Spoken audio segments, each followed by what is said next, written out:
The dropship cut through the morning mist like a blade, its hull glinting faintly before vanishing beneath the canopy.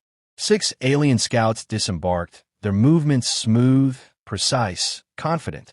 They wore exosuits of silver chitin, their breathing apparatuses pulsing rhythmically as they surveyed the dense greenery around them.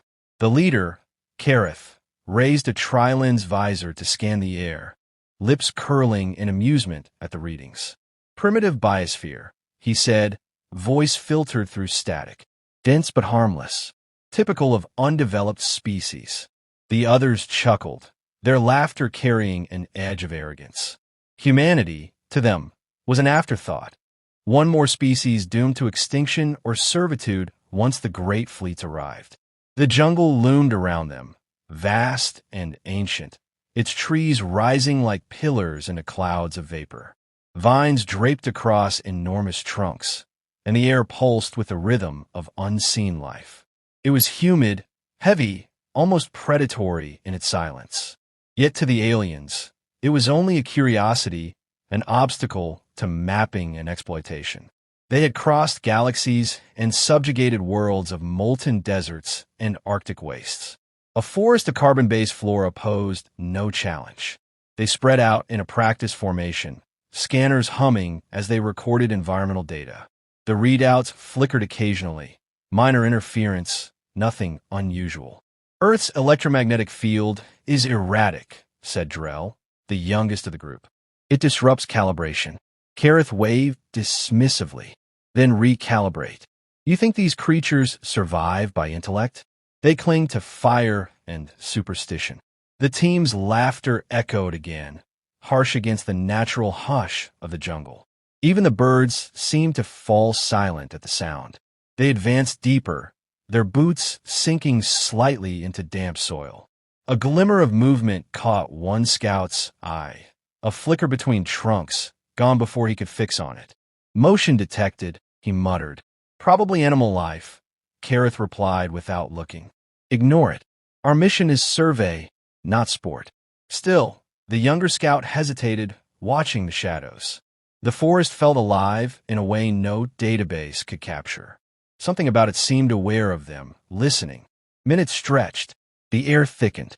Their instruments began to falter, heat readings spiking, motion sensors looping, proximity alerts blinking without cause. Drell frowned. Interference increasing. "Can't isolate the source. It's the vegetation," another said impatiently. "Dense biomass, overlapping signals." They pressed on, but the forest grew darker, the light above filtering through a lattice of leaves that seemed to swallow their glow. The sound of insects faded until there was only the rasp of their own breathing. Kareth halted them near a massive tree, its roots as wide as a transport hull. "Mark this location," he ordered. "We'll use it as a reference point." He knelt, running clawed fingers over the moss. "So fragile," he murmured. "Hard to believe these creatures ever." A sharp crack echoed in the distance. Every visor swiveled. Nothing moved, yet the sound lingered in their minds like a memory. "Wind," someone offered, uncertain. "No," Kareth said softly, standing. "That was deliberate." They formed a defensive circle, weapons rising, energy cells whining to life.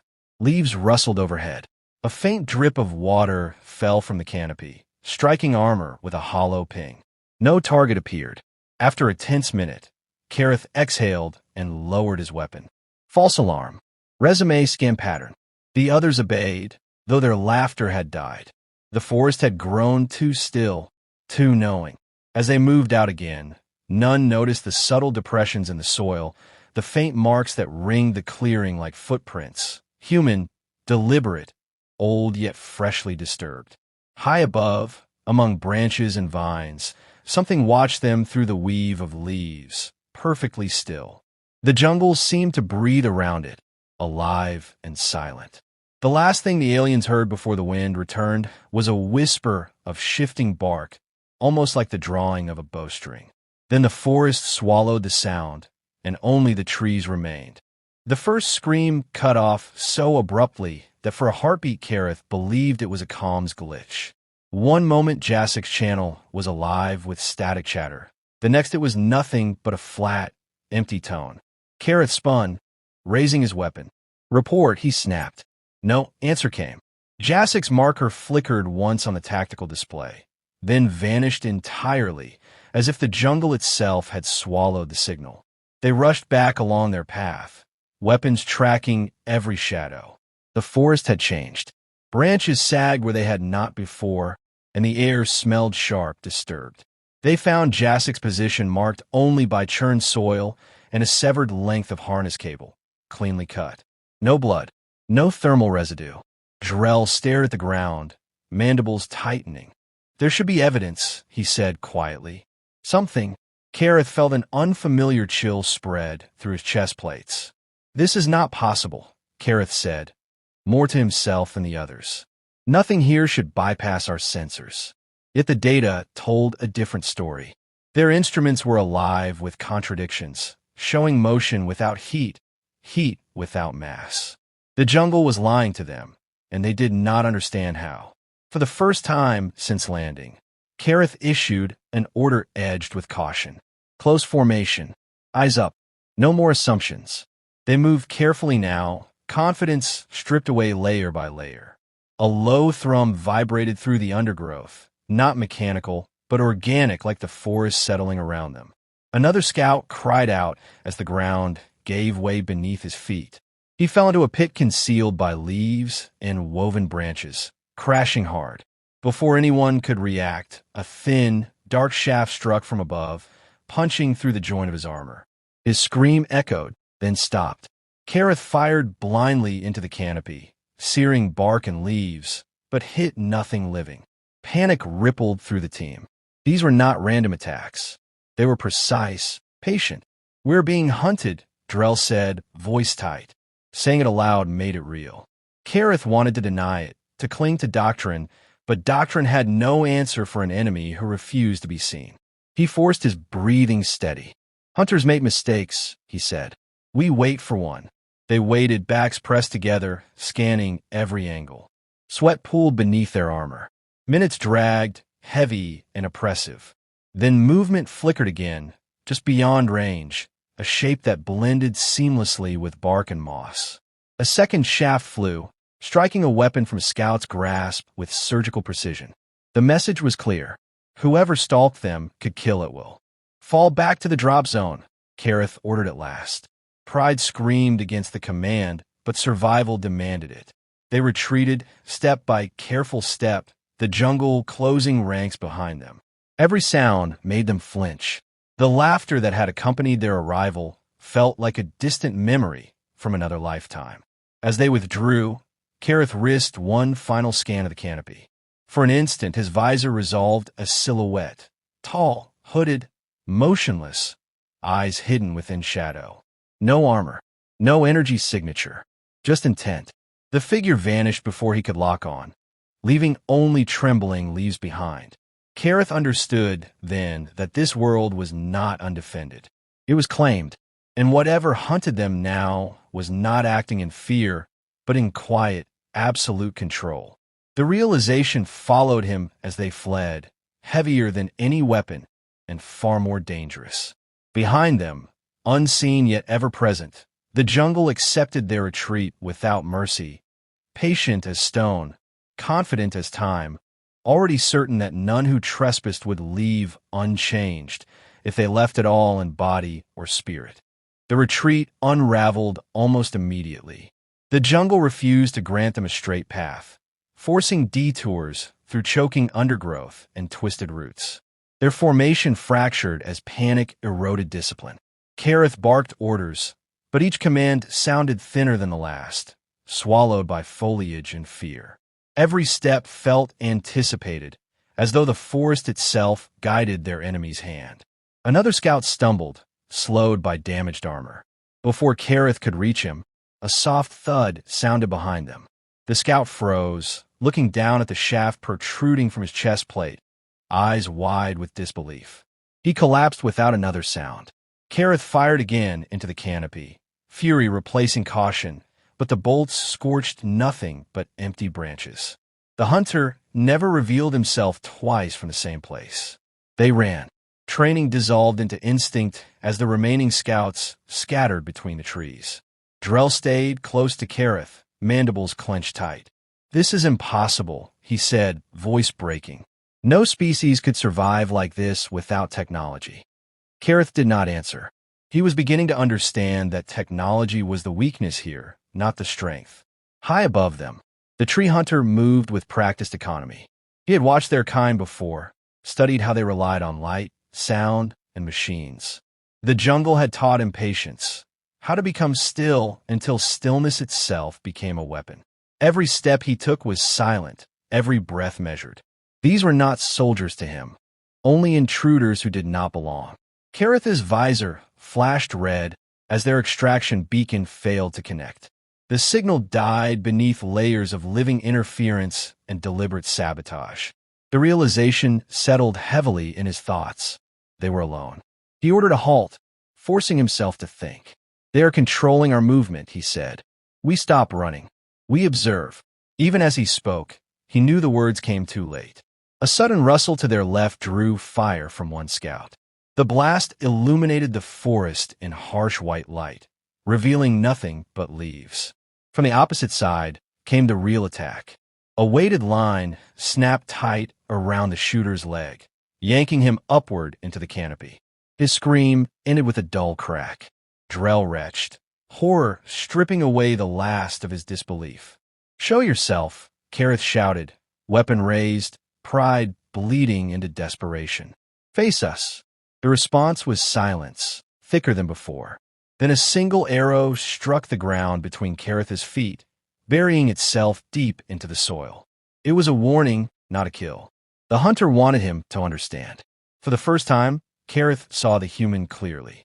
The figure stood on a branch ahead, cloaked in moss and shadow, bow lowered but ready.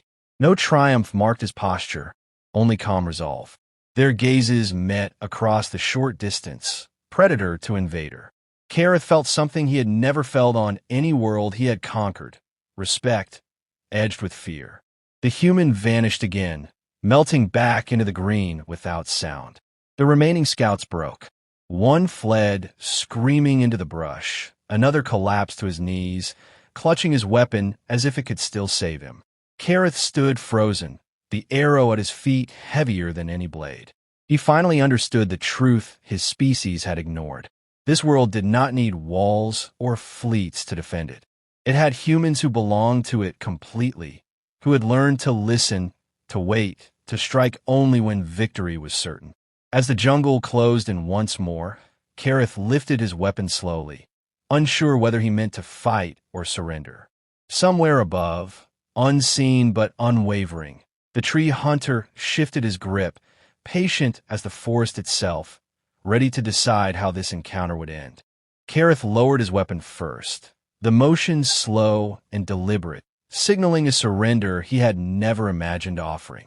The jungle answered with silence, neither accepting nor rejecting the gesture.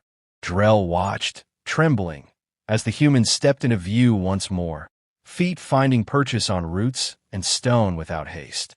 Up close, the hunter looked fragile, wrapped in fabric and leaves instead of armor, yet the calm in his posture radiated certainty. The human did not speak. He studied them as one might assess a storm, judging its direction and cost. Kareth felt stripped bare beneath that gaze, every assumption laid open. He realized then that conquest had always blinded his kind, teaching them to see worlds as prizes instead of teachers. Here, that blindness had nearly ended them all. The hunter raised a hand and pointed back the way the scouts had come. The meaning was unmistakable. "Leave." Kareth inclined his head, a gesture of respect learned too late. He gathered the remnants of his unit, helping Drell to his feet, and they began to withdraw. No attack came. The forest parted just enough to allow their passage, as if satisfied with the lesson delivered. Hours later, the dropship lifted on scorched thrusters, carrying only 3 of the 6 who had landed. From orbit, Earth looked unchanged, green and blue and deceptively gentle. The partial transmission Kareth sent ahead was fragmented, distorted by interference, but its core survived. It spoke of silent weapons, of predators without machines, of a species that merged with its world instead of dominating it. The analysts who received the report struggled to reconcile it with doctrine. Humans have been categorized as inefficient, divided, technologically inferior. Kareth's account shattered those conclusions. He described fear used as a tool, patience honed into strategy, environments turned into allies. His final recommendation was simple and unprecedented: no ground incursions. Observe from distance. Reconsider everything. On the surface below, the tree hunter dismantled the last of the traps and reclaimed his arrows from bark and bone. He moved carefully, erasing signs of conflict until the jungle looked as it always had. To him, the encounter was finished. Invaders had come, and they had been warned. Whether they listened was no longer his concern. As evening settled, insects returned to their chorus, and birds took to the canopy once more. The forest healed quickly, swallowing scorch marks and blood alike. The tree hunter paused on a high ridge, gazing toward the sky where the alien craft had vanished. There was no triumph in his eyes, only vigilance. Far above, alien commanders marked Earth with new symbols, ones reserved for worlds best left untouched. They would remember the lesson written in silence and shadow. Humans were not strongest when they stood apart from nature, but when they vanished into it, becoming something patient, relentless, and impossible to uproot. The jungle breathed, ancient and unbothered, its guardians unseen. Somewhere within its depths, humans watched and waited, as they always had, ready to remind the universe that this world was not empty, not weak, and never unclaimed. For Kareth, the memory would never fade. Laughter had brought them down through the canopy, and humility sent them fleeing upward. He carried that knowledge like a scar, reshaping how he viewed every future star. Somewhere between fear and awe, a truth settled within him. Some worlds do not need to announce their strength. They simply endure, letting invaders exhaust themselves against roots, shadows, and the quiet resolve of those who call the land home. That understanding would haunt his dreams and guide his warnings for cycles.